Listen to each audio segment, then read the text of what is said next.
తిరుపతి జిల్లా సత్యవేడు నియోజకవర్గం MLA sir ఆదిమూలం గారు.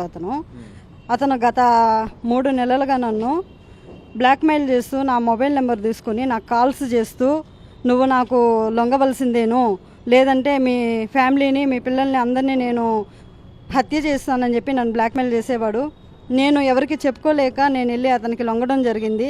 ఇదే ఆస్కారంగా తీసుకుని ఆయన పదే పదే నన్ను రమ్మని చెప్పి పిలిచేవాడు. నైట్ టైంలో 1-12 గంటలకు కూడా నాకు కాల్ చేసే వ్యక్తి. ఇది గమనించిన నా భర్త గారు ఓ రోజు చూసి నన్ను చాలా బాధ పెట్టి డివోర్స్ దాకా వెళ్ళింది. మళ్ళీ నా భర్త గారు నన్ను ఇలా ఈ కామాంధుడి దగ్గర నుంచి చాలామంది అమ్మాయిలు బలైపోతున్నారని నన్ను కాపాడు కొరకు మరియు సత్యవేడు నియోజకవర్గ ప్రజల్ని మహిళలను కాపాడు కొరకు మేమిద్దరం కలిసి డిసైడ్ తీసుకుని పెన్ కెమెరా ద్వారా అతని రాసనీలని రికార్డ్ చేసి బాబు గారికి తెలిపి ఇలాంటి ఎమ్మెల్యే గారు ఇకపై మన తెలుగుదేశం పార్టీలో ఉండకూడదని చెప్పి మేము దాన్ని రికార్డ్ చేయడం జరిగింది.